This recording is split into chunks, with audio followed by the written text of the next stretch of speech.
Welcome to this Wednesday edition of the Oxford Exxon Podcast. Chase Parham and Neal McCready, Clark Ford Studio. This morning, we will talk a little bit about Ole Miss's loss in Gainesville last night. Rebels quite short-handed. Hadim C did not make the trip to Gainesville because of a coach's decision, and then Bree and Tyree did not play as well. And when Bree and Tyree doesn't play, it makes things very complicated for the Rebels, and a game that's going to be very complicated anyway as they fall by 20 or so against the Gators there at the O'Connell Center last night. So 0-3 in the SEC, I believe 9-6 overall at this point for Ole Miss, and then they come back home and play the LSU Tigers on Saturday at the Pavilion. Yeah, we didn't really necessarily have internet issues this morning. Well, we kind of did at first, and then I think the stream was kind of jammed up a little bit. But either way, we're good to go. We're gonna talk to you guys for the next hour or so. Got a few different things we want to talk about today. We have a little different show today. Going to have a bit of a preemptive show today, I think, a little bit. So we'll get to that in a second. First, tell you about the Oxford Exxon Highway 6 West in Oxford.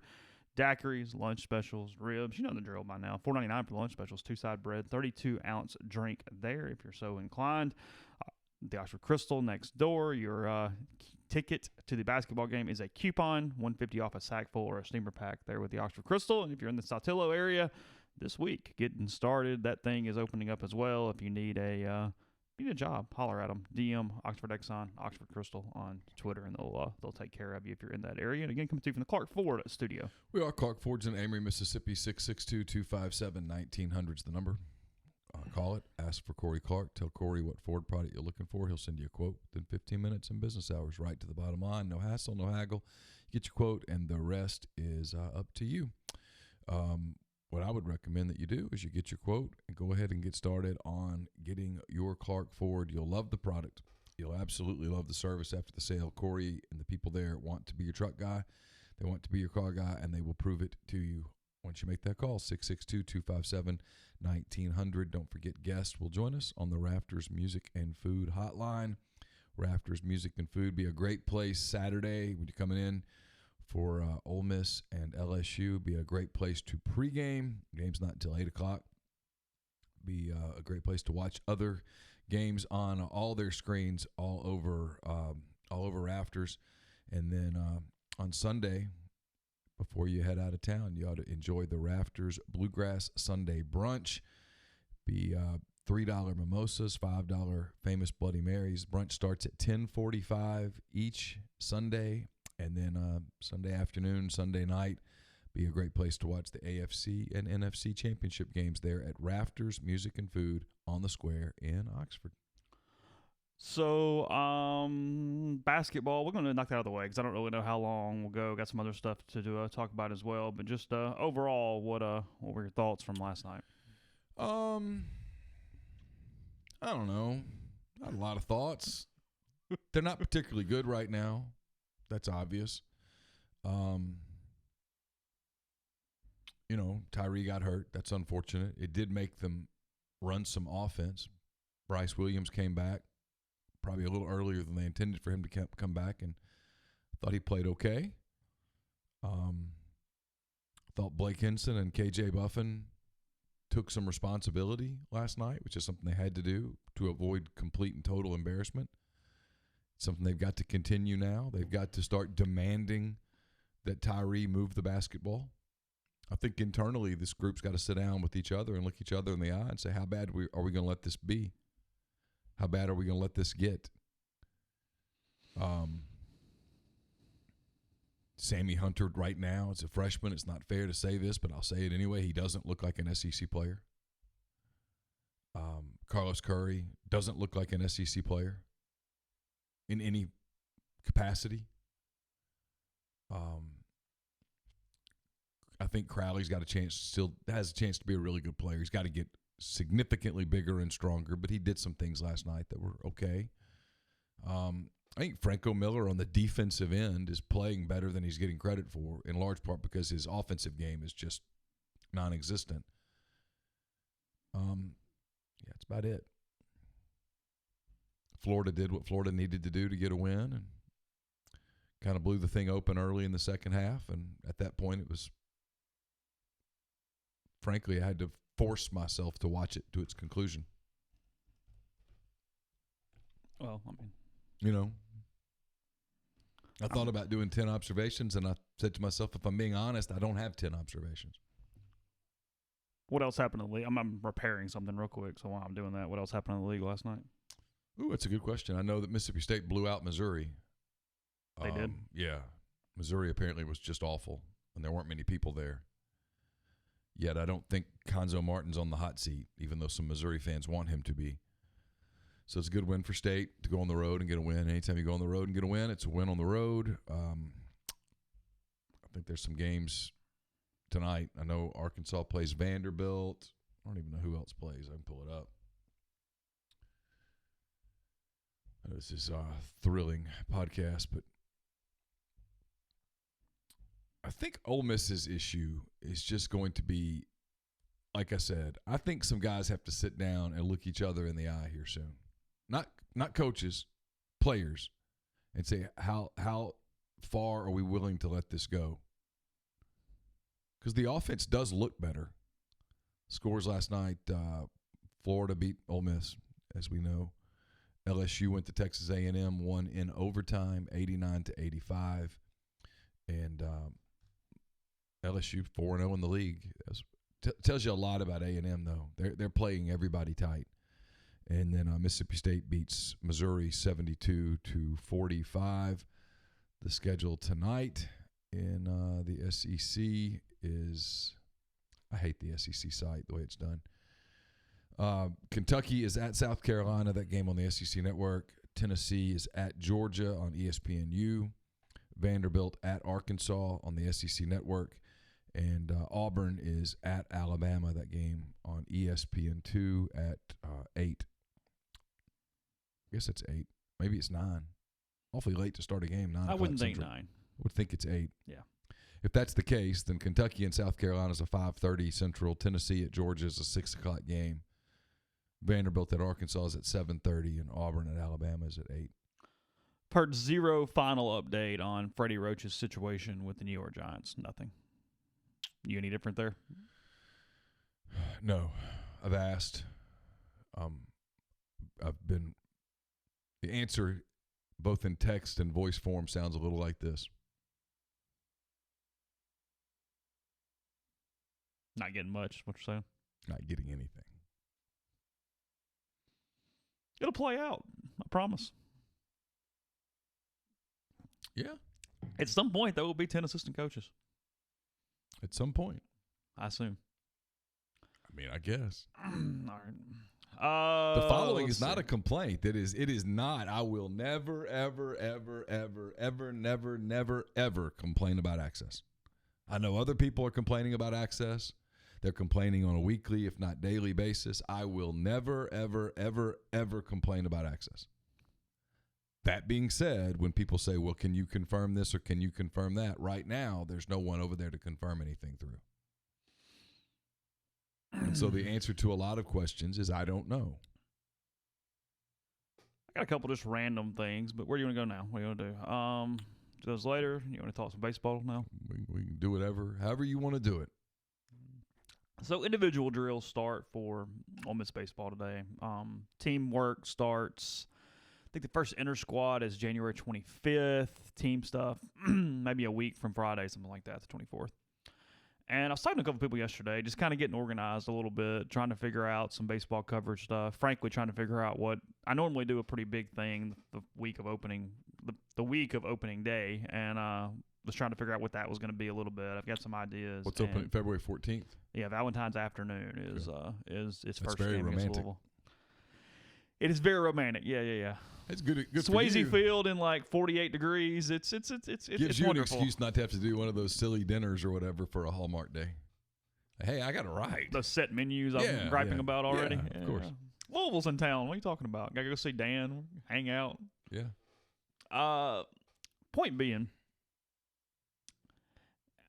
I got off the phone. I called Neal about something you'll see in written form in a minute or a little later today. But I started talking about just kind of like the Ole Miss job and some stuff going on around the country. Had talked to a couple people about, Auburn did kind of the neat thing. They hired Tim Hudson as the volunteer assistant. It's a volunteer coach. It's just whatever. Don't whatever. But it's neat. It's cool. He needs something to do. Yeah, he needs something to do. So he can't go recruit. It's not going to affect you in any way in that standpoint. It's just I doubt if Tim wants to go recruit. I promise you, Tim does not want to go recruit. I'm just saying those are things I've heard, so I'm just relaying that volunteer assistants have very little to do as far as off the field. So anyway, whatever. Tim's got a lot of money. Yes. And a lot of time. So he said, you know what? I'll come help. Throw a uniform on. Sure. Coach a little. Sure. So I'm sure if is Butch Thompson? Yeah. I'm sure if Butch had said, we want you to go recruit, he'd have said, you know what? Never mind. Yeah. I'm good. I'll stay at the house, go play some golf. So what I was getting at is I was talking to a couple of different people about Ole Miss's signing class. Ole Miss, obviously, this freshman class, number 4 in the country, has a chance to be as good, even on paper, and forget what they actually do on the field, as good as that number 1 class from a few years ago. It's very loaded. And this current class coming up that will sign in November or April, whenever that stuff works, it's very good. I guess it's already signed in November. It's good, but it's small. And I was talking to a couple of people about that, and they said, I know you're getting triggered here. This is where I'm going with this today, okay? We're going to have this conversation today because Ole Miss doesn't play a baseball game for a month. And I was laughing with Neal yesterday, and I said, okay, we have this conversation after a loss, and you're an apologist. Right. You're showing why they can't win, which is not true. If you do it after a win, it's, hey, they're the best in the world because they're winning despite all this. You're a homer. Yeah. So if we do it now. So we're having a conversation today. Before it's all emotional. Because some stuff's kind of changed, frankly. And that's what I found interesting. This is just industry people. What I think I'm going to write is kind of some state of the program stuff that first week. So I was trying to go ahead and get ahead of that a little bit and go, okay, what's up? What's thoughts? What's moving on? And Ole Miss's class for this incoming class for next year is very small. How small? 9 people? I'll look at it in a minute, but it's definitely smaller than the majority of their classes when they have a lot of money available. Okay. I know. It's going to rub 2,000 already. Here it comes. I know. I get it. It's still reality here. That's the thing is it's so many different conversations, and everybody has such an opinion on this. Really, it's not even about Mike. It's about the program in general. It's not about Mike at all. It's less about Mike than it's ever been. Yeah. It's actually just about the program, what you should do with the program, what should be program expectations, how those relate, and we'll get through all this. It's kind of a long conversation. So what the job is if it ever opened up. Yeah, exactly. Because, look, that's become a huge topic now that Keith Carter did not extend Mike last June. Sure. That's changed everything from what expectations potentially are. Because here's the funny thing about that is that Ole Miss baseball – definitely more than any other sport on campus because of the way the scholarships work out, because it's not 1v1 and the same every year, is that every year should almost kind of have a different expectation depending on where your roster is in this kind of strange rebuild that you have going on, because Ole Miss can put a top 5 class together once every 3 years. Most likely because of just numbers games. Because when that rolls over and you got all those juniors that go pro and then money comes off the books and suddenly there's money again and, hey, here you go. Right. You put the class together. That's what this freshman class is right now. That's what that class with Dillard and Kessinger and all those guys was at that point as well. But those other years, right, you're having to get smaller classes. You're having to fill in spots or whatever. You don't have the ability to stack it like an Arkansas or a Vanderbilt does year over year over year over year. So you are changing some expectations. This is on paper, the weakest year of a 4-year period. The last 2 years, 18 and 19, and then next year when I think they're going to be pretty good. Really, really, really think they're going to be pretty good. So here's my question, and I don't know the answer to this. I'm asking it a little rhetorically, but I'm sure I can ask Keith, and I will ask Keith at some point. Mike didn't get extended after the Super Regional loss in Arkansas last year. He has 3 years left on his contract at this moment. Is that simply the standard moving forward, or does that expectation scale change based on the roster and the things that we're talking about right now? And I don't have that answer. I don't know. I will ask him. I have not asked him. So that's kind of where we are. To me, the bigger question about Ole Miss baseball has nothing at all to do with Mike Bianco. Nothing. Mike's been at Ole Miss for 20 years. I find the whole Omaha argument to be exhausting. Literally, I just want to retreat from it. It's not about Mike. At some point, you're going to move on from Mike Bianco. It's going to happen. Maybe it's this year. Maybe it's in 5 years. Maybe it's in 2. Maybe it's in 7. Whatever. What is the job? compared to the other programs in the league that you compete against? And the answer is kind of frightening, I think, if you're an Ole Miss baseball fan, where you've invested as an institution all of this money into a program, except you're not willing to make any sort of investment from a recruiting standpoint that allows you to compete against LSU, Texas A&M, Arkansas to a large extent, and now increasingly, and this is where I think you're about to go, Mississippi State. Yeah, and that's where I'm going to go in a second. And I will say this. Carter Up 2000 has a good question. He goes, does that expectation follow the said class throughout the remainder of said time on campus, or should expectations change? No, it is. It's two different conversations. There's a annual expectation depending on where the roster is, and then there's a 3-year expectation. There's no doubt. That last group, they got to a super regional. They bombed in 18. I mean, when Mike Bianco retires at some point, 9 and 18 are going to be the 2 years that just frighten him the rest of his life. It is what it is. Sure. Yes, over the course of the 3-year period, Ole Miss's expectation should be to get to the College World Series with that group, period. Sure. Yes, absolutely. This year's not necessarily that year on paper, though. So those are two conversations. But, yeah. This isn't an Omaha team. On paper, it's not. No. Right. I mean, we can get into a lot of reasons why, but in short, for our current conversation, no, I don't see that right now. Which gets where Carter's put himself in a weird spot with the baseball thing. I think so. I think that's likely. Frankly, my expectation, based on the things that Carter has done since becoming the interim AD and then, of course, becoming the full-time AD, I will be somewhat surprised. It's not whether he should or shouldn't. It's not. Who cares? No one cares what I think about that. I don't cover college baseball.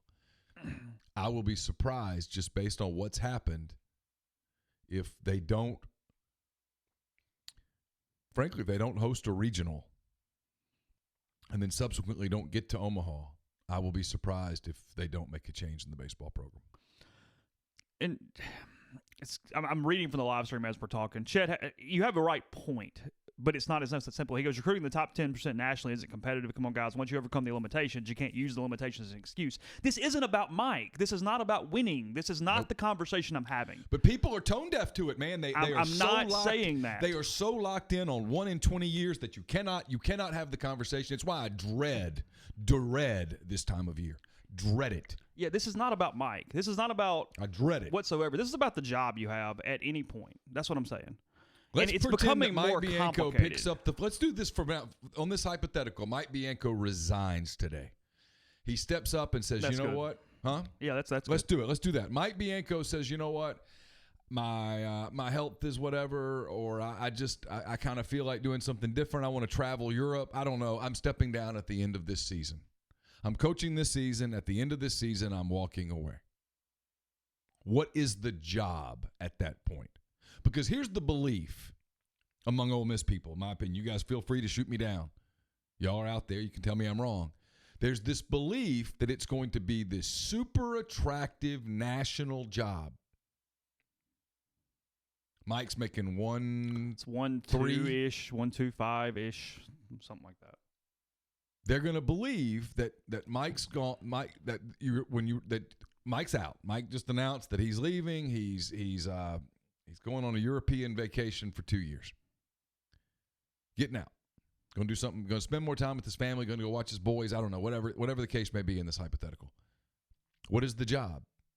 There's this belief that the guy at East Carolina, Cliff Godwin would take the job, and maybe he would.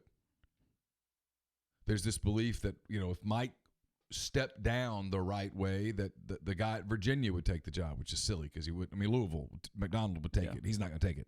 No. What would the job be?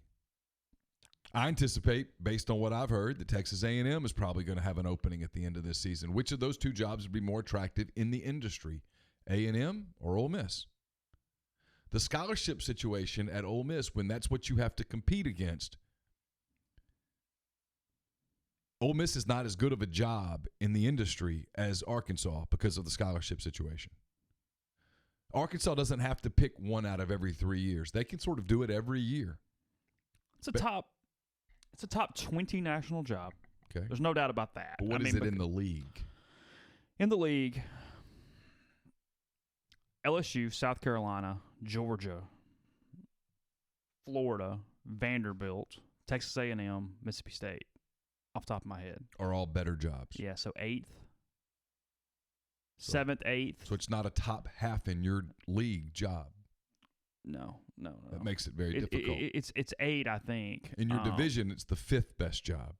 Now, if Ole Miss as an institution would come off of some of its scholarship stuff as it pertained to, like Memphis, for example, as it pertained to, say, South Alabama, to Birmingham, to that, if they drew some sort of did some similar program to what Arkansas does, some similar program to what Mississippi State has begun to do, that would change it. Yeah, the Cliff Notes version here is that Ole Miss is in a bind right now.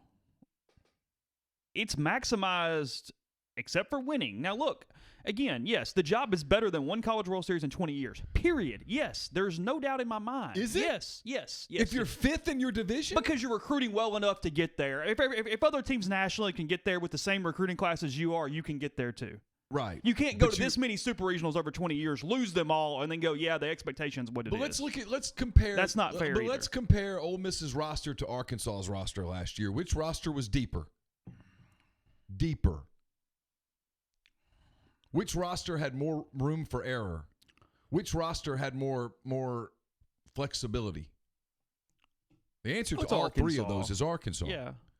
And if it's that way in perpetuity, well, I guess then my it's much point, more difficult though, to is get there. Because you're in the SEC, as long as you get in the tournament, you're better than a lot of the teams you're playing in the tournament. So you're just trying to get to the College World. Like, sure. That's my point. Is that yeah? Again, that to me, the 1 in 20 is becomes a Bianco conversation. I don't want to have a Bianco conversation.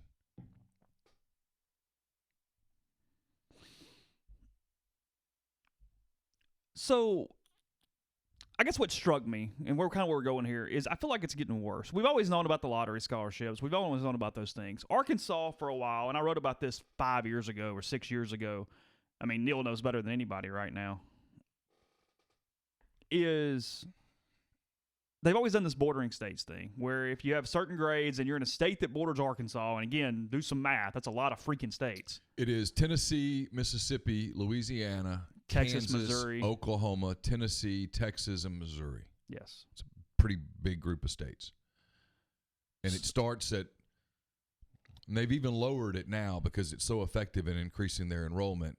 It starts at about a 24 ACT. And it's been expanded. It's no longer, this is where I'm going. For Arkansas, it's no longer even bordering states.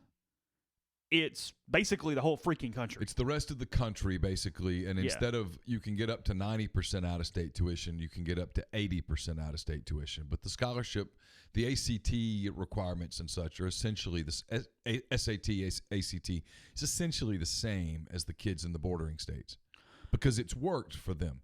And it has not only helped them academically and not only helped them with their overall enrollment and their endowment and all of those things, but it obviously, very obviously, has helped them tremendously in sports like baseball. We know about, even though Tufts has been in trouble, we know about LSU, we know about Georgia with hope, we know about Florida with bright futures, not even putting into just the fact that there's a lot of talent in those areas. But State's the interesting one.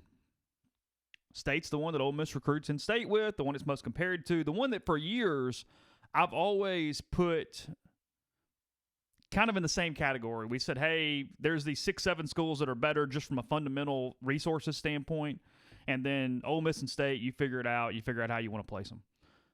That's not really the case anymore. If both jobs were open at the same time, that's the way we do this. The way I like doing this is both jobs are open. I'm Coach X. I got to pick a school. Who's the coach at State? Chris Lemonis.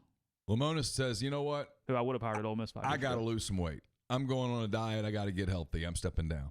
Yeah. Into this season, I'm stepping down. Yeah. So come June 1st, Ole Miss and Mississippi State jobs are both going to be available. And they both call whomever and go, hey, you get to pick. Okay.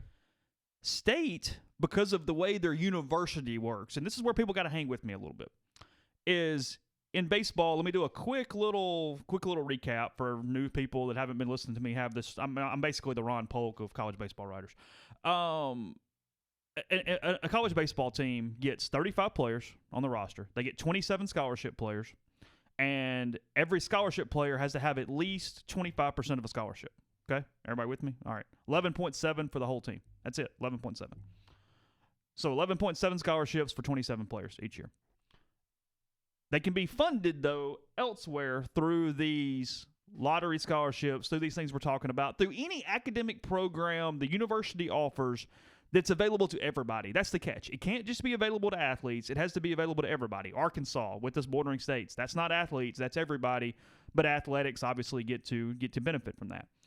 State, in an effort to increase enrollment, in an effort to be better in some out-of-state areas than they typically are, they've done a lot of stuff for counties to get out-of-state waived.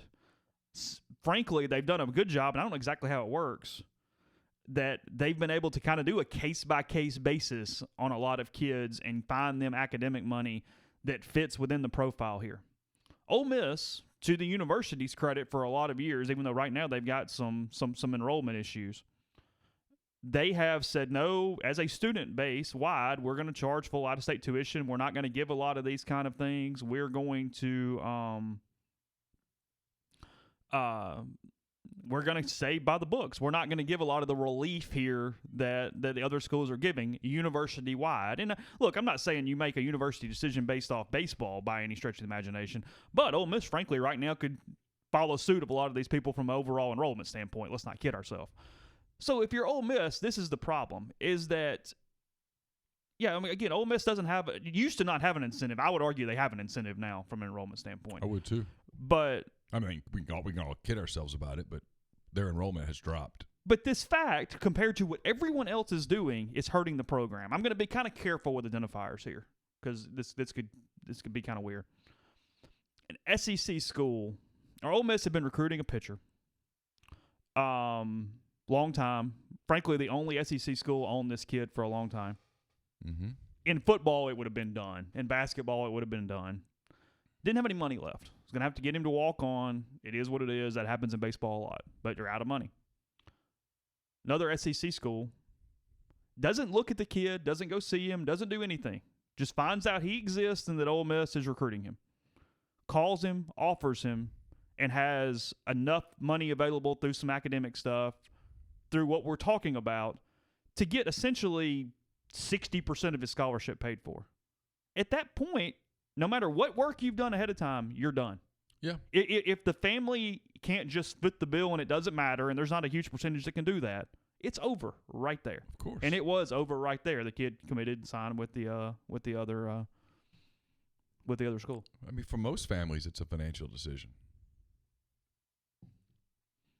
I mean, for us, we got fortunate that Arkansas was where Campbell wanted to go. But had Campbell wanted to go to Auburn, for example, I would have had to say, hey, you really need to look at Arkansas again. So my point does that being, make sense? yeah. I mean, it's families are that way. I mean, you've got multiple kids. You got to send them to college, whatnot. So the money, at the end of the day, it's not – everybody talks about facilities. Everybody has good facilities. Ole Miss has wonderful facilities. People talk about fan experience and all that stuff. What's a game like, an atmosphere, and blah, blah, blah. And that stuff does matter. It does, but it doesn't matter nearly as much as money.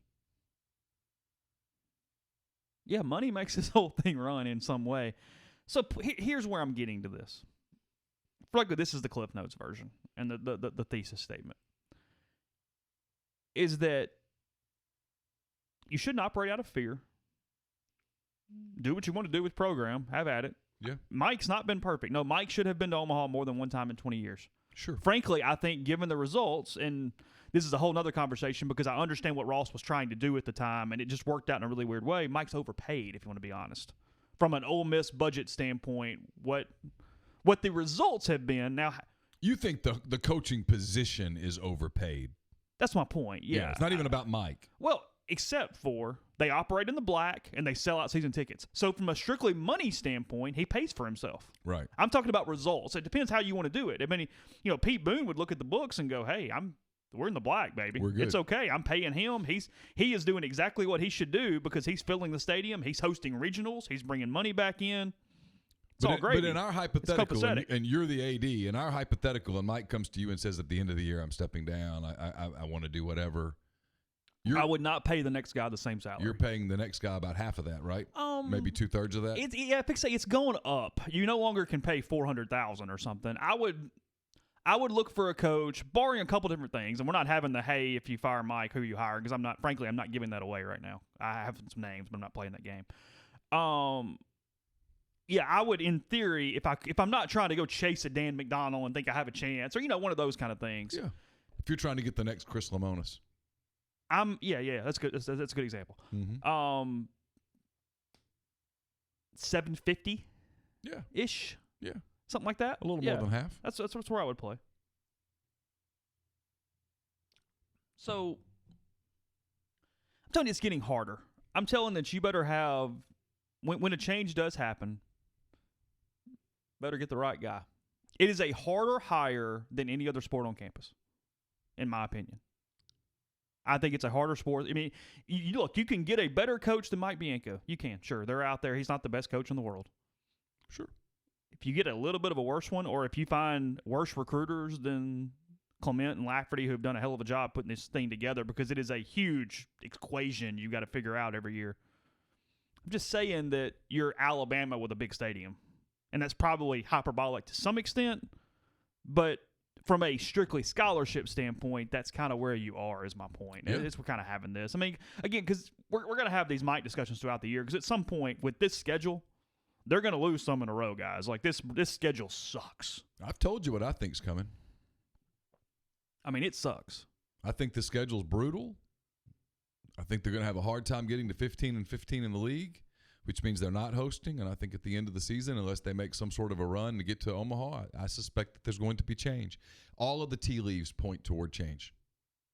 And I'm not going to be the one that I don't cover it. I don't know it. It's not my sport. I'm not going to tell you it's right or wrong. I don't know. But I'll tell you moving forward, because the moment you let Mike Bianco go, it's not blamed on him anymore. And you better figure it out. Had I been Keith, and Keith would say, well, you're not me, and you're right. Not my job, not my decision, and probably some things I'm not aware of. I would have extended Mike last year, knowing I might not extend him this year. I would have gone the opposite way. I wouldn't have created this weird question. Where you could have kicked the can down the road. I could have kicked the can down the road. Let's just extend him, go from there, and then at the end of the year, let's evaluate what happens. Because then here's what you also don't do. Because if you extend him, let's play hypothetical. No, Chet, I'm not, bud. You're wrong. I don't have an opinion on it. I really don't. I don't. Other than the time that Chase suckered me into covering an entire SEC baseball tournament, I don't go out there. I don't ever see it. Ole Miss is a national program in baseball. I'm reading from the live stream. That's not. Yeah, absolutely. It is 10 SEC schools are. Right. 11, whatever. Take your pick. Tennessee's not. Kentucky's not. Missouri's not. There are only 3 Power 5 leagues that even play the sport, really. Half of the ACC, about half of the Big 12. ACC's gotten better. The Pac-12, and then the SEC. Yeah, and like 4 programs in the Big 10. I mean, the SEC, how many programs in the SEC are not invested in baseball? Missouri's not. That's it. You could argue Tennessee. That's it. Now, Kentucky just built a $40 million stadium. They're in. 12 and a half programs in the league are all in. Yeah.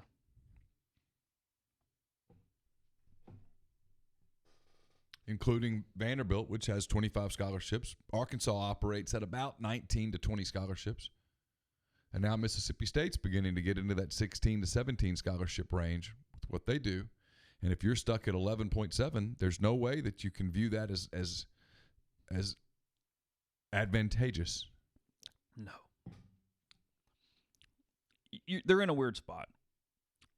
Ole Miss, from an enrollment academically standpoint, needs to do some things, make some adjustments. That would also just inherently help baseball. And if you get a little help there, all of a sudden you go from 8 to 5, maybe. Sure. Because you do have everything else. Sure, absolutely. Everything else that you can actually handle is there. Yeah. And you do win. They win. Yeah. They win.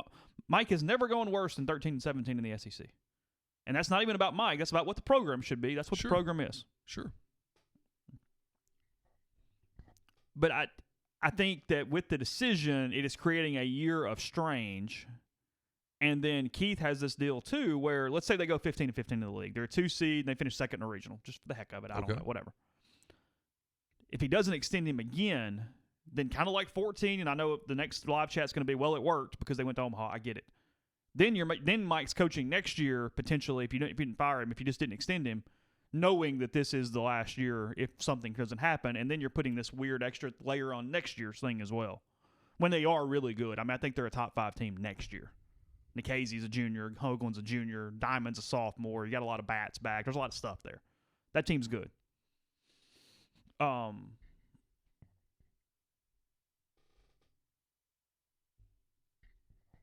Yeah, Georgia has a lot more resources than Ole Miss. That Hope Scholarship's pretty big over there, and there's apparently a baseball player or two in Cobb and Gwinnett counties. Yeah, apparently. How about that? So look, this thing's complicated. I mean, I know it's a cop out a little bit, but I can argue both sides. I can debate this from whatever level you want to tell you to. If I said, "Hey, doing a hell of a job," no, they can be better. I can play both sides of this. But at the end of the day, it is getting tougher because of the way the academic situation is being run at SEC institutions. That's the sentence that we're saying here. It's worse than it was 5 years ago. It's worse than it was 10 years ago. Including the one in your state. Which is, the big one. State has... There's some baseball players in Jefferson County and Shelby County in Alabama, Baldwin County, Mobile County, Memphis. A lot of them. And if you can offer basically waive out-of-state tuition for those kids, and they're choosing between Ole Miss and State, or Ole Miss and State, it's a pretty easy call at that point, isn't it? Yeah, I mean, the way the reason why I say should have been there more than 1 in 20, and the way that I mean, and I think Mike would admit that. I don't think I'm saying anything off base. No, is absolutely. that a lot of those, all those seasons, it wasn't other than this past year, it wasn't the SEC that got you. It was Miami. It was Texas. It was Virginia. It was losing to William and Mary twice in a regional instead of playing North Carolina State. It was Tennessee Tech. It was Utah and Tulane in 16. It was Cal State Bakersfield in 15. That's the point, is that Mike has actually handled what we're talking about with aplomb. He's gotten through the SEC slate, gotten into the tournament, put himself in pretty good national positions most times. Except a lot of times by the end of seasons, because his roster is thinner than others. And his roster is thinner than the Arkansas roster. Yeah, top end, same, thinner. When you get deep into a season and arms are tired and maybe some people are a little banged up, you don't have the depth that some of those other programs have, and you're no longer a big dominant SEC program. You're really dependent on 2 or 3 guys. Well, and that's the difference. If you watch the Arkansas Ole Miss Super Regional, there was no question which roster was deeper. It wasn't even debatable.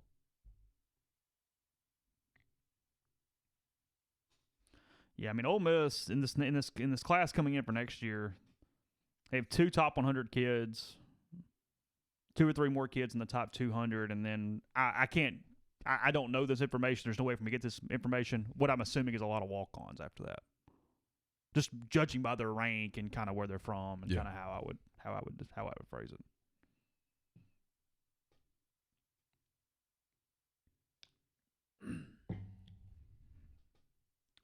It's hard to be a baseball fan, just go there and watch the games and have a full grasp of everything going on with that sport. It's what makes that sport so complicated, frankly, in a lot of different ways. Is there's no way to just be a casual baseball fan and understand everything. No. I mean, you can go to the park and have a good time and whatever, but it's completely different. Yeah. Frankly, given the way that the lay of the land is right now, it's somewhat nonsensical for Ole Miss to be as invested in it as it is. That's where everybody gets mad at me. If you're not going to compete across the board, why are you so invested in a sport? But because you've done a good enough job to have the opportunities. I mean, you were 8 innings last year. I mean, that 2018 team should have been in Omaha. That was a disaster. Of course. The 16 team was a disaster. I have no idea what Zach's doing in the live chat, but I'm assuming national rankings. He's giving rankings nationally. Okay. Is that what we're doing? Yeah. Okay. I'm not saying even lower the expectations. I'm just saying chill out a little. I'm not saying lower. No, you shouldn't lower the expectations. Just chill out. It'll be all right. I guess. I don't know. Might not. Might not be. Look, this schedule. Like, hey, Kermit's finding out, all these years of everybody saying, well, you all you need is somebody who can just knows how to recruit. Hard to get those players to come to Ole Miss. It's hard to do it. He hadn't done it yet. He's got Morrell. They're hopeful that Sean Robinson's that player. And some of the reason I'm having this conversation is because I think this team's, if they find outfielders, and we'll get into that much more later in the day, but right now they don't have outfielders. Don't do it. I actually think both those guys have a chance to play, but again, not today. We're not doing that today. I listened to an entire football season of Plumlee and Ely are penciled in as starting outfielders. They have a chance. I'm writing about that later today. He got we'll talk about it later. Free scholarships, elite impact players that won't cost him anything. There's no excuse. Hey, look, that does help. 2 free dudes. Yeah. 2 free dudes. They're ready to step in and hit SEC pitching. They're good. Well, they need them to. So they have 13.7 scholarships now. Oh, see. So there you go. Oh, they would have gotten full rides, so that was. Well, they're on full rides, and they don't count against baseball. That's true. Which also has some problems with it, but again, we'll get to that later. Look at this. I'm not going to spend any time on this at all. We're going to break in a second. Is Louisville to open the year? They're a top 5 team. They're ridiculous. You should go on Friday and see Reed Detmer. Stupid. Left-handed, like 93, 95, throwing all kind of crap in there. It's that game where you go, hey, Doug, do me a favor and don't let them score. And, hey, Keenan or somebody, try to run one out of the yard because that's about the way this is going to go today. You don't think that'll be a fun day for left-handed hitters when it's 41 degrees? Oh, I can't. No, yeah. There's nothing about that day that will be pleasant for anyone. You might win, you might lose, I don't know, but it will not be pleasant. Okay, Xavier probably sucks. But, even East Carolina and Indiana are good teams in that East Carolina tournament, Heath LeClaire Classic. And then here's the SEC slate, boys and girls. LSU to open. It's at least in Oxford. A&M in College Station, who has more pitching than maybe anybody in the country. Like, their whole bullpen's like just dudes throwing 98. Like, it's stupid. There's a lot of those guys in Houston, apparently. Arkansas back at home. They're pretty good. South Carolina at home. State in Starkville. Vanderbilt at home. Florida in Gainesville. Georgia in Athens. Auburn at home. And then Alabama. I was talking to somebody yesterday, and I said, yeah, you got a weird slate there. And they said, yeah, Ole Miss's weird slate is weeks 5 through 13. Yeah. SEC play until you get to Alabama. That's the weird slate they have this season. They don't play Missouri, they don't play Tennessee, and they don't play Kentucky. Kentucky's the worst team in the league. Tennessee, and Missouri doesn't care. Right. Missouri always has an arm or two, but they don't care. So, look a few years ago at Florida. Good team, got into the tournament or just missed the tournament, but were like 14 and 16 in the league, kind of struggled, whatever. I'm not ruling that out. I'm not predicting it, but I'm just saying this thing could be a little more complicated than a record with this Ole Miss team right now. Because frankly, looking just at that schedule, 15 and 15 would be a really good baseball team that would be dangerous once it got in. But it's not be the easiest thing in the world to find some wins. So continue this talk. Talk about a few more things in a second. Before we do, I'll tell you about Community Mortgage, Oxford, Memphis, Soto County, and Chattanooga. Underwriting and processing is done in Memphis. They're getting local underwriting and understand your market, a leader in condo financing, the float down option, and with the rates pretty good right now, give Jason a call, 662-234-2704 or JLOWE@communitymtg.com. Get a jump on the spring sports season by registering for the 2020 Oxford Park Commission's youth baseball program. Leagues are open for ages 5 to 15. Cost to play is $50. All of the games are played on the turf at M-Trade Park. Registration will conclude on February the 7th. This year's season opener will be April 6th. For more information, visit them online at oxfordparkcommission.com. And it's time to get out the bats, the gloves, and the helmets. Registration for the 2020 youth softball season has started with the Oxford Park Commission. They'd love for your family to spend the spring with them at M-Trade Park. Cost to take part is $50. Leagues open for ages 5 to 15, and the deadline is to sign up February the 7th, oxfordparkcommission.com. Don't just accept what you see, but imagine seeing something new. Step forward and chase after a better version of yourself. Every day, Corinth Dental is helping people reinvent themselves one smile at a time. Dr. Bubba McQueen and Dr. Jenny Beth Hendrick are devoted to restoring and enhancing the natural beauty of your smile using conservative state-of-the-art procedures, including Invisalign. These clear aligners are the virtually invisible way to improve your smile. So call Corinth Dental today for a no-cost digital scan of your teeth. Let them show you the way to a straighter, healthier smile. 12 months, no interest, no down payment financing available at corinthdental.com. We're also brought to you by Splinter Creek. It's a gated conservation community located 8 miles southwest of Oxford, 75 minutes from the Memphis airport. The website is splintercreekms.com. You can call 601-898-2772 to schedule a tour with Tom Smith, land and home agents today. They've got 34 lakefront lots ranging in size from 2 to 25 acres, 650 acres of lakes, pine, and hardwood forest, 6 miles of private roads, well-maintained running, cycling, and hiking trails. The lakes are the main streets of Splinter Creek. They each have a combination of docks, floating piers, a pavilion with fire pit, outdoor kitchen for use by homeowners, their families, and guests. It's just absolutely a gorgeous, professionally maintained property. If you're thinking about moving to Oxford, retiring to Oxford, you really need to check it out. splintercreekms.com. Dead Soxy wants you to know they have created socks that make an impact. Dead Soxy has teamed up with Vogel Alcove to help young children in the Dallas area overcome the lasting and traumatic effects of homelessness. These incredible socks were created by the very kids this program is serving. With 3 one-of-a-kind designs, each sock tells its own story. So visit deadsoxy.com, click on the yellow banner at the top of the page to visit the collab page. 50% of all proceeds have been pledged to help break the cycle of child homelessness, extend the season of perpetual giving, and support this incredible collaboration with the promo code. While the promo code will not apply to the Vogel Alcove collaboration, in order to maximize the donation, remember to enjoy the 30% off all other Dead Soxy products with promo code Rebel Grove. So I guess by the time people hear this, it might already be done or be announced. Missouri State hiring Briles or Petrino? I'm holding out hope for Nutt. Well, Petrino much more palatable than Briles. Yeah, I think so. I mean, Petrino, I don't know that. I mean, everybody kind of makes some jokes and stuff, but okay, sure, whatever. I don't find some huge dilemma in that.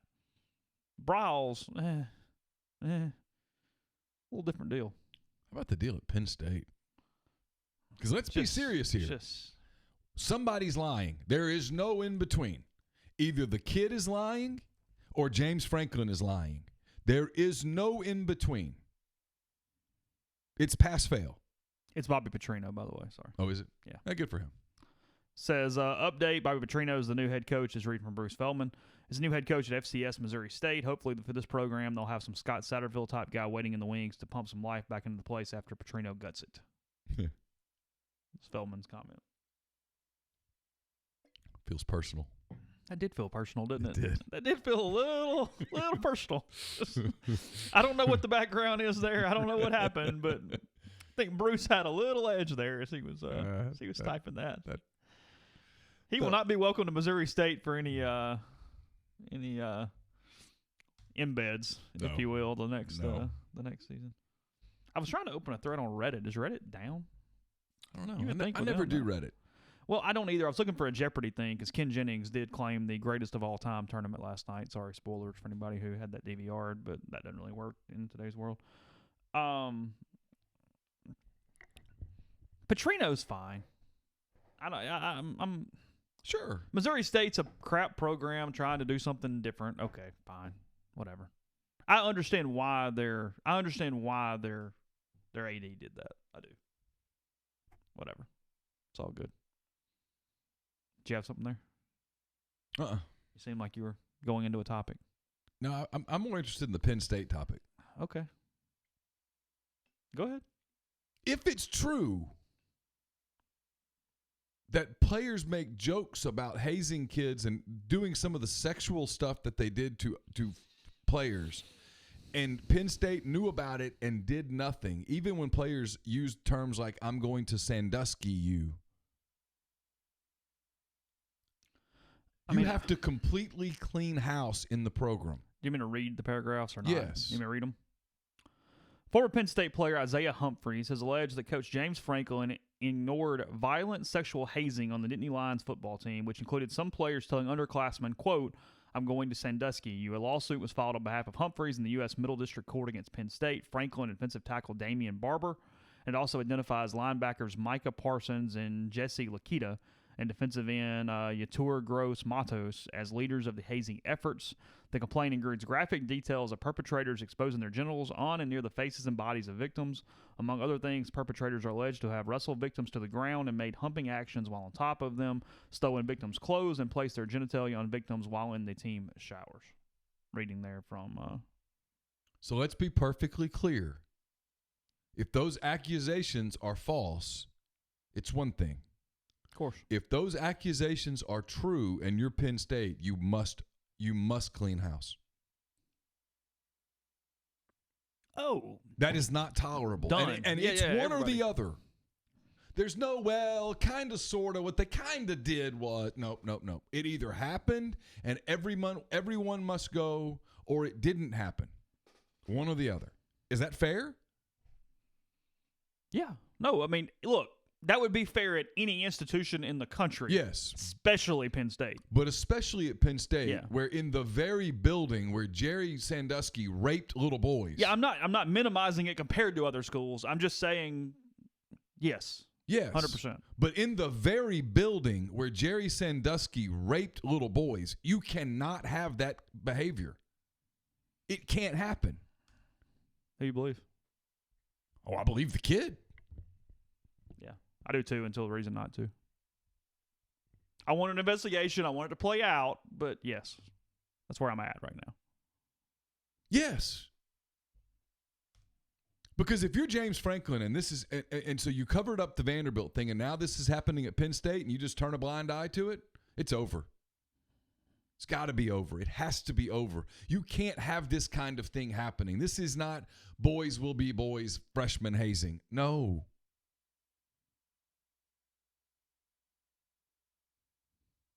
And when a parent who was a former Penn State player complained about it, the kid was ostracized for complaining.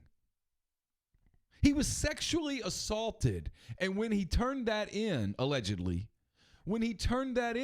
he was ostracized from the program. And when he went into the transfer portal, the programs told other programs, hey, bad kid.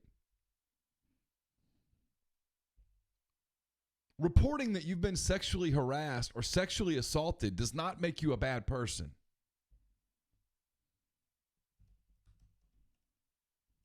No, there's an incredibly weird stigma around that is asinine.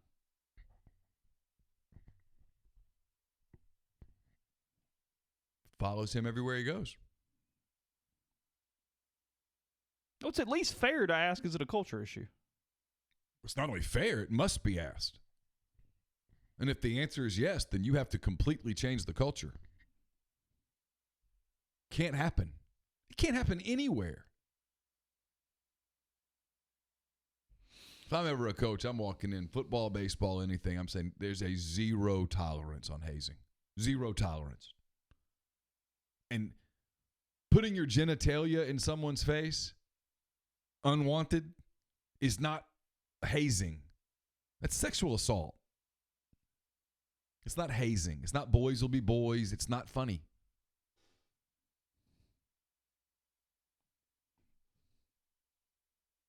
And the people who think it's funny, grow up.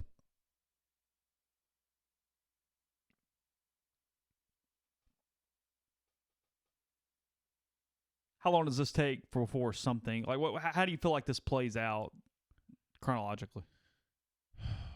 I don't know. I mean, the media there has to be forceful. This is where media has a job. You have to do your job. This isn't Dabo Swinney playing the no respect card where in the end, does it really matter? It's ridiculous and stuff, but no one's harmed, right? Yeah. No one's harmed by Dabo saying, we don't get any respect, poor us. We can ridicule it, but no one's harmed. Someone got harmed here, allegedly. And if it happened to one kid, well, it stands to reason it happened to more than one kid, and other kids were afraid to report it. And that is a culture. Look, someone should be impacted to the greatest extent that would be reasonable, and that's either Franklin and everybody for a lot of different things. And frankly, it's reaction to the incident. Now, look, you're right. You set zero tolerance policies or whatever.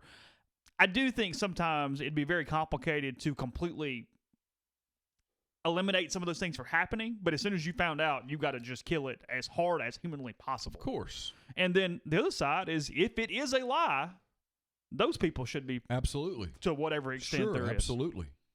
I feel the same way about that as I do about someone falsely accusing someone of rape. Yeah, same thing. There should be criminal punishment for it. Mm-hmm. Absolutely. But if it's right, if he's telling the truth, I'd bet my life that he's not the only one. He had some awfully specific accusations.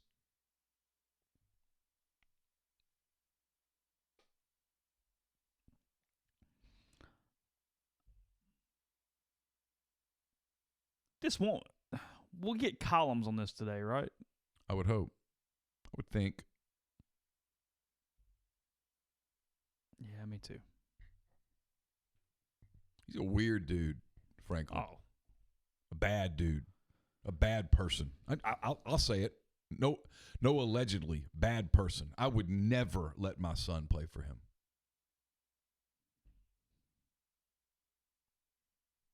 And I don't say that about too many people that I've ever been around. They're coaches that I wouldn't feel great about him going to.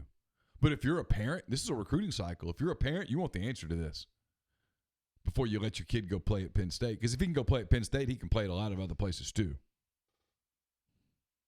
And this being true to any extent on what would happen in the aftermath, if accurate, this is it. He's done. Has to be. Yeah, finished. Because this isn't Bobby Petrino who... Yeah, whatever. Who did Bobby Petrino hurt? Himself? His family. His family? Yeah. I mean, don't get me wrong. I'm not accusing Bobby Petrino of being a good guy. But to my knowledge, there was no massive harm done to other individuals. This is serious stuff.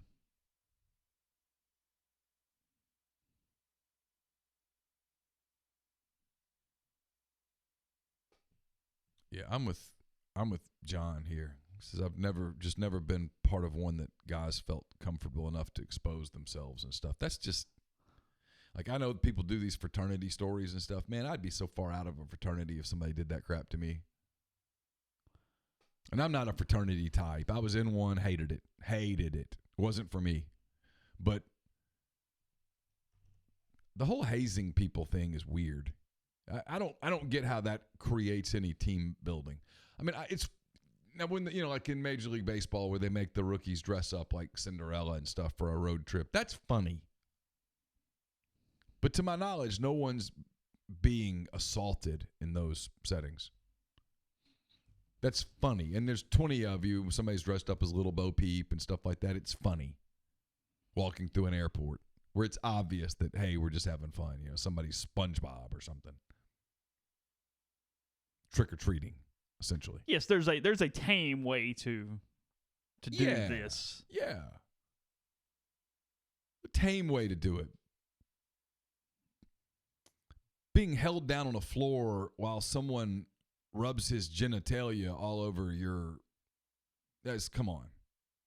That's not hazing. That's sexual assault.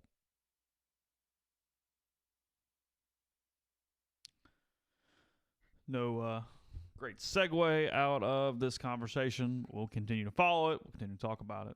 And, see what comes out today. I'm interested to read some of the commentaries and see kind of where the media goes with this thing in the next 6 to 12 hours or something like that. We'll take a break, tell you about Mastercut's Lawn and Landscape, Premium Lawn Care throughout northern Mississippi, but a lot more as well, including custom playgrounds, retaining walls, pool decks, outdoor living spaces, favorite patios, forestry mulching, and much more. You can get the dream backyard that you desire with GoMastercuts.com for a free quote, or that same free quote at 662-607-7773. Podcast also brought to you by Southern Craft Stove and Tap. They sponsor our picks. We'll have those up tomorrow. It's just 2 games, AFC Championship game, NFC Championship game. Southern Craft Stove and Tap has your pregame, pre-concert needs covered. So whether you're headed to Oxford for the SEC basketball slate or to Tupelo for an event like tomorrow night's Miranda Lambert concert, make sure you get your event started off right with a visit to Southern Craft. You want to see Miranda Lambert? I know you're a big fan. I'm not going to see Miranda Lambert. Really? I'm not a big concert person. I probably haven't been to 5 concerts in the last 10 years. You listen to her stuff, though, pretty routinely.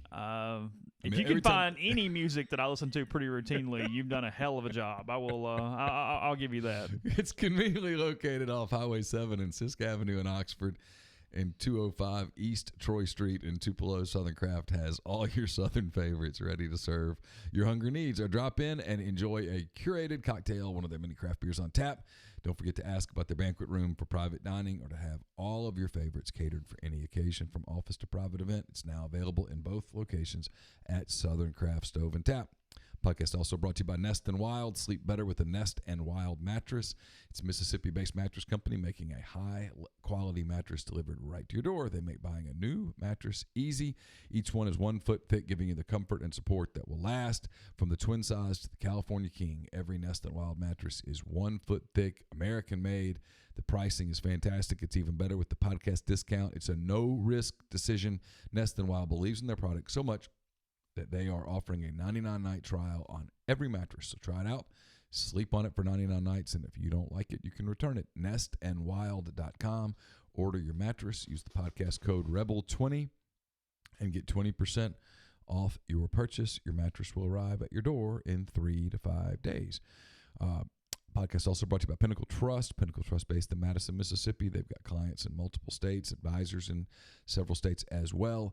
Founded in 1997, Pinnacle Trust provides detailed, specialized investment management, financial planning, retirement planning for individuals and businesses, and so much more.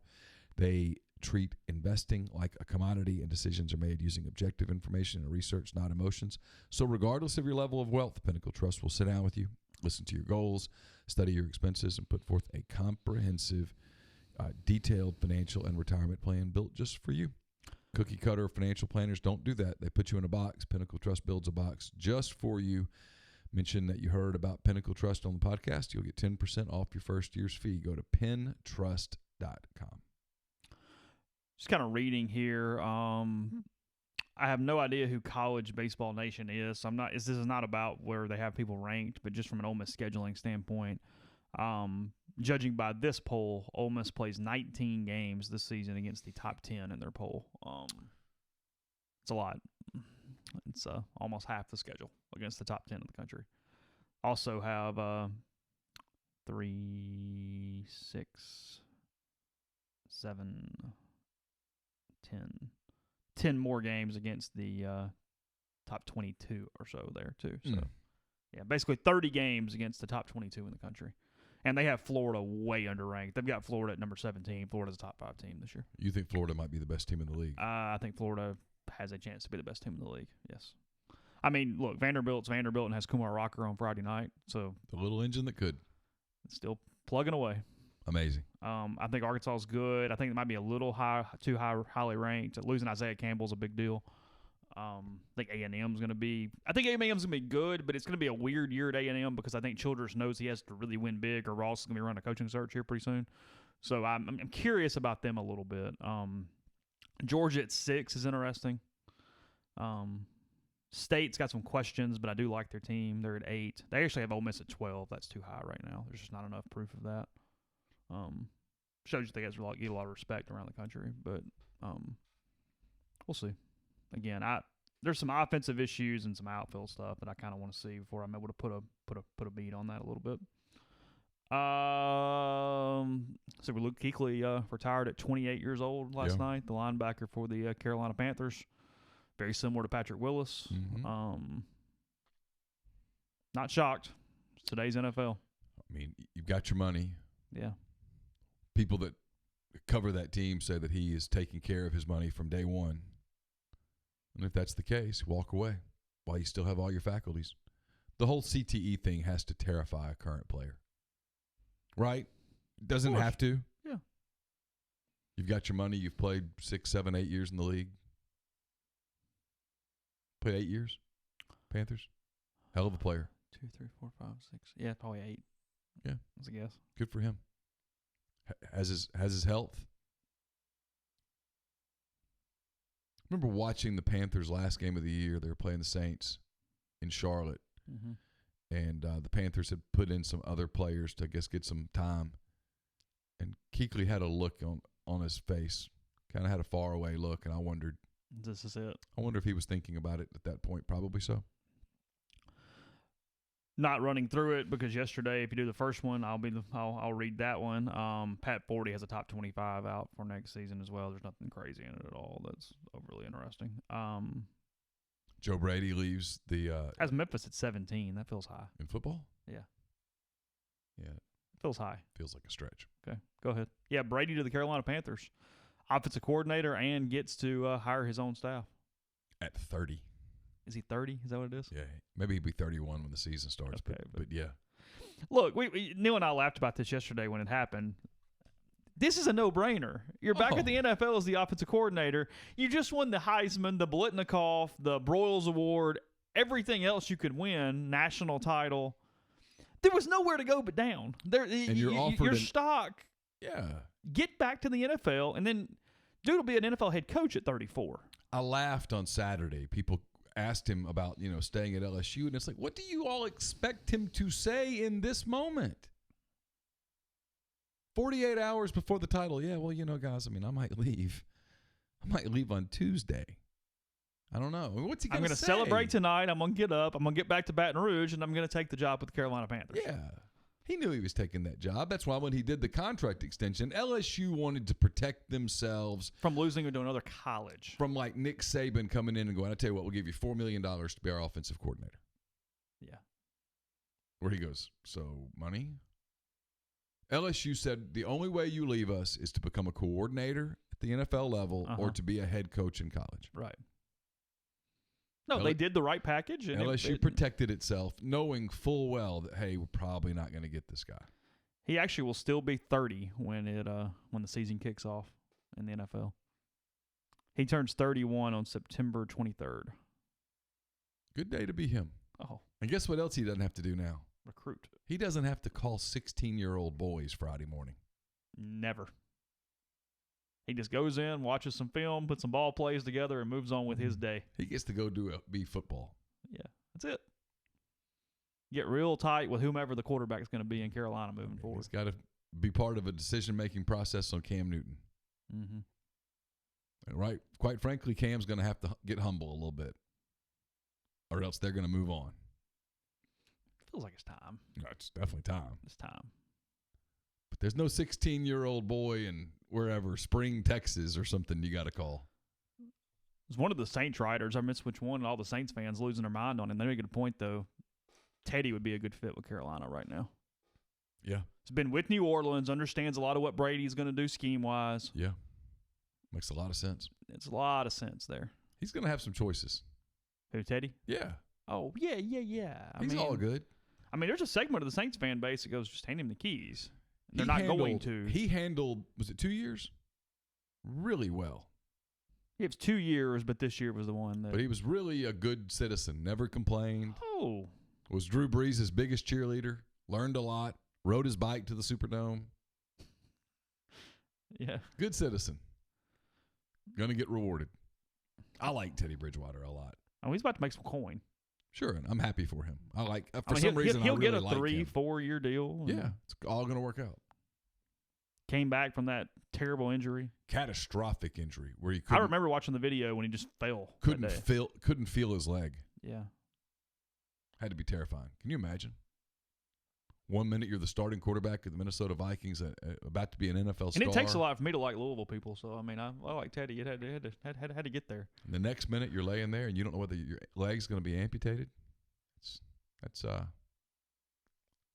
little adversity. I think Ensminger is getting more credit as it goes. Brady's the pretty young sports car. Ensminger gets a lot of credit for not being an old stubborn man. Yeah. For going, hey, this guy has some really good ideas. Let's let him implement them. Mm-hmm. And Brady gets a lot of credit, frankly, for not throwing a temper tantrum. He learned a lot from Ensminger. They worked really well together. I didn't realize Bridgewater was the Rookie of the Year in 14. Yeah, he was going to be a star. Pro Bowl in 15, Rookie of the Year in 14. Yeah, he was on his way to being a superstar.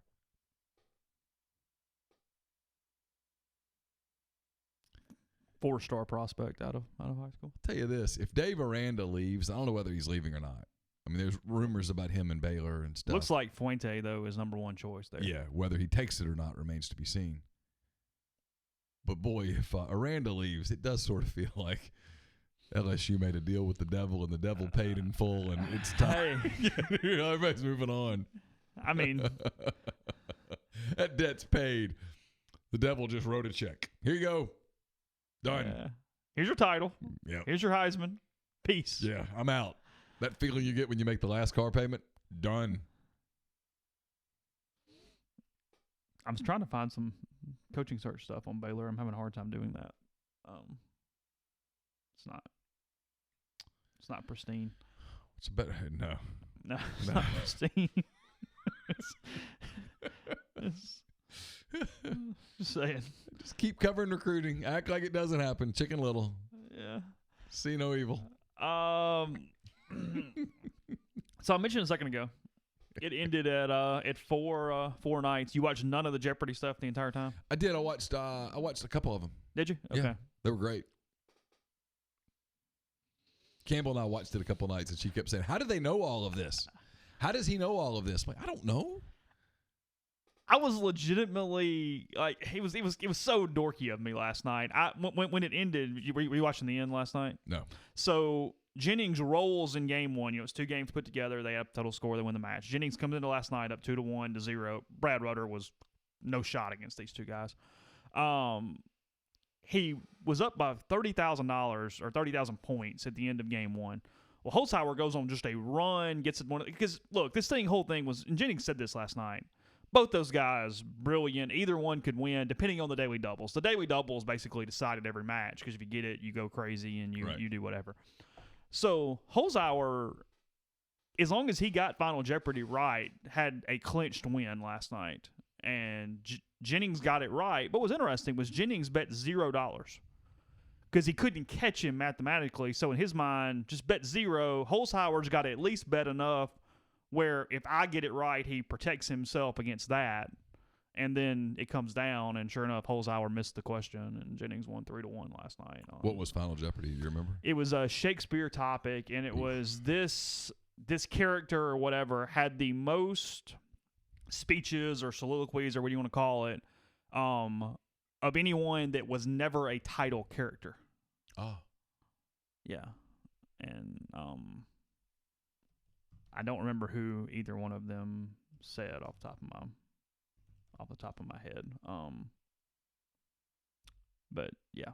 And it ended. But like I was almost kind of like when it I think I even like let out like a sound when it was over. I was like, oh, because I didn't expect Holzhauer to miss it. I was expecting to go to the next night. And, it supposedly got leaked. And it got leaked that Holzhauer had won. So actually the leak was incorrect. The sports book pulled everything down. Oh, wow. And should have kept it up because they would have rolled. Because Jennings would have won. Well, as crazy as it sounds, Vegas is not a gambler. No, once it started going that direction, It's like, nah, we're gonna assume the leak is very real at that point. I think. Was it Prospero? No, it was like it started with a Y. Maybe it was like Otto or something. I mean, I assume somebody was. We didn't do a lot of Shakespeare in Ruston. Yeah, I don't know the answer. We can go back and find it, I'm sure, somewhere. But, yeah, I don't know. I would not have gotten it right. Let's put it that way. Yeah. It was Iago. Okay, yeah, that's right. If you'd given me 100 guesses. Wouldn't have pulled that one out. I could have given you the Y and the O and a lot of it, and you still wouldn't have pulled it out. It was fun. Yeah, it was a lot of fun, though. It was good. I don't know if he has any interest in this whatsoever. I know, like, Twitter always wants him to do it. Jennings would be a great replacement for Trebek, should he have any interest in that moving forward whenever Trebek is done. I would think he would have interest. Yeah, he would be really, really good. He would. You would be callous to pretend to have the interest right now. Oh, of course. Right. Yeah. So you have to just be very diplomatic. No, careful. I mean, all those 3 guys, I mean, look, Jeopardy changed their lives, so duh. But there's truth here. Those 3 guys are known as these game show savants. Like Jeopardy, again, changed everything about them. there's a legitimate appreciation for all those guys over the course of 2 weeks. It wasn't an act. No, it was come back. I understand what this did for me. It wasn't. Sure. Some guys go, "Hey, I'm bigger than this now." No, they all legitimately emotionally bought into these couple weeks. I think. Yeah.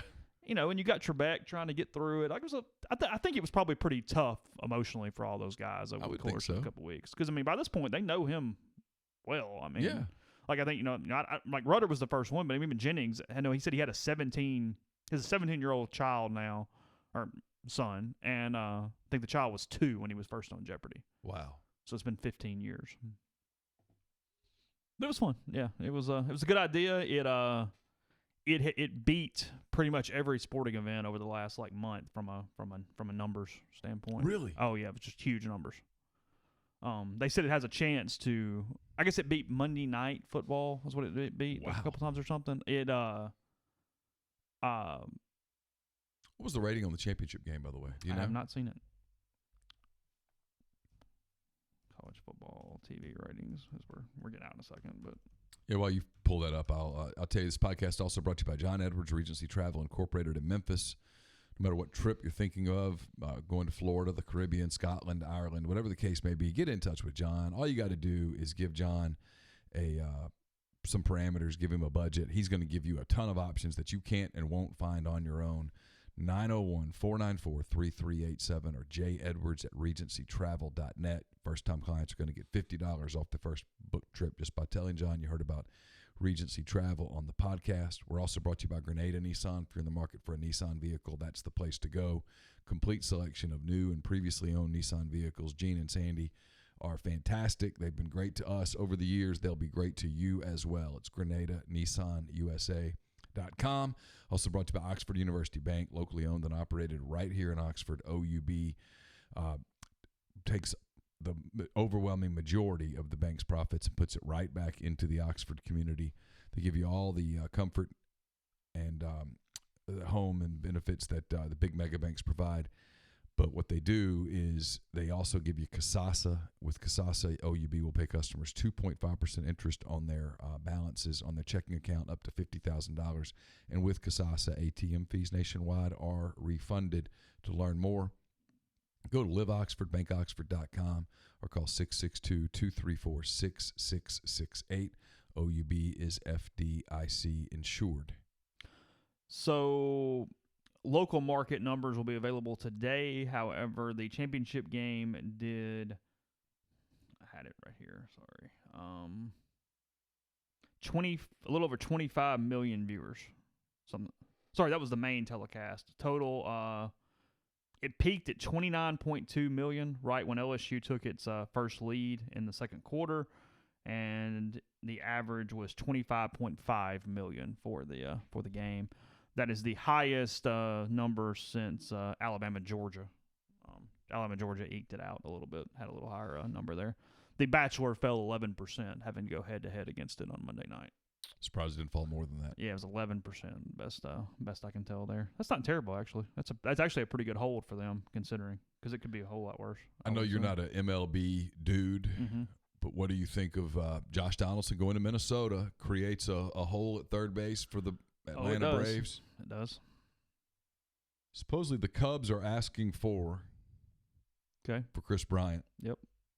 And look, Bryant's going to lose his grievance. Everyone knows it. Why it's taking this long, no one knows. But the Braves or whoever traded for Chris Bryant will have 2 years of control. Okay. He is a Scott Boras client. He is not going to negotiate an extension. Okay. Okay? Yep. Ian Anderson, either Christian Posh, is that how you say it? It's Posh, or Drew Waters, and then either Bryce Wilson or Kyle Wright. So 3 very top prospects in a loaded Braves system for Chris Bryant. Chris Bryant makes the Braves a title contender. Right now, today, without a power bat at third base in the middle of that lineup, the Braves are not a title contender. No, you do whatever your window is open. Take advantage of your window. Look, ask the Dodgers. These things are hard as hell to win. Hell, ask the Cubs. Yeah. When the window opens, go. Go, go, go, go, go. That's why, look, there's a lot of problems with even going across sports. Why I have problems with a lot of what the Saints did. But no, the window was there. You worry about salary cap and stuff later. Make it work. Try to figure it out. What's interesting is that the Braves apparently are just unmovable on Ian Anderson and Christian Posh. Is it Posh? Is the outfielder, I think? I think it's Posh. The Cubs are supposedly saying nope. It has to include. Has to include them. Not doing it otherwise. And then the Cubs are able to look at the Braves and at the Nationals and play them against each other and say, hey, look, Chris Bryant on one of your two teams changes the deal. Because the Nationals are playing that we won't trade Victor Robles, and the Cubs are like, okay, well, then we'll trade him to Atlanta.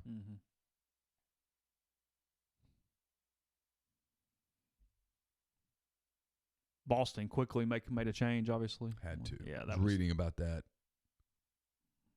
It's Pache. Gotcha. Thank you. I did not know that. I'm told he is a very, very, very good young player. Yeah, what the Cubs are hoping to do, people are asking a lot of Cubs questions in my mailbag and stuff. From talking to people who are familiar with their thinking, they're hoping to move Bryant for prospects. And then I think they're hoping to get involved in this Arenado thing before he ends up in a Cardinal uniform. I get it. Colorado is enamored with Wilson Contreras, the Cubs all-star catcher. Enamored, big time. Want to put in, he has 3 years of control. They want to trade for Contreras. They would have to take Jason Hayward, who frankly, in today's, the contract's bad. It's not as bad as people are making it out to be from a pure number standpoint. And they'd have to take either Jose Quintana or Tyler Chatwood, both of whom are in their final year of their contracts, to make the money even. Right. And then they'd get off the Arenado contract. Their problem with Arenado is he has an opt-out in 2 years. Okay. And in 2 years, Arenado is going to bolt for the Dodgers. Yeah. And everyone knows it. We'll continue talking to you tomorrow. So we'll have Jeffrey on the show. We'll cover whatever else. And then, again, Ole Miss basketball returning on Saturday when they host LSU at the Pavilion. A couple of last things I want to tell you. We're brought to you by Bluff City Advisory Group. They're dedicated to building the future you desire. Founded in Memphis in 2019, their team is comprised of established and seasoned financial experts who came together to serve individuals and families of their beloved hometown. The firm's built on decades of wealth management experience. They've seen it all. Their financial advisors have a reputation for professional excellence, and their clients rely on their high level of confidence and integrity. So whether you need guidance on developing a financial plan, creating a customized executive benefits program for your business, or preparing a detailed asset allocation analysis, Bluff City Advisory will provide forward-thinking and cost-effective investment strategies customized to fit uniquely on each individual client. 901-365 3447 or email ben@bluffcityadvisory.com. Would also like to introduce Whitney McNutt with Tommy Morgan Incorporated Realtors, serving you for all your real estate needs in Oxford and Tupelo. She sells condos, land, commercial, and residential family homes. 662-567-2573 or 662-842-3844. Sometime tomorrow we'll get Jeffrey on. We'll talk about the Grizzlies, who are fast becoming a playoff team in a year when they were supposed to be rebuilding. Yeah. Ja Morant's too good for a rebuild. Ja Morant and Shai Gilgeous-Alexander, two very young players, have completely changed the what franchises we're going to do. What franchises we're going to do in Memphis and Oklahoma City, respectively. Yeah. Hit that tomorrow.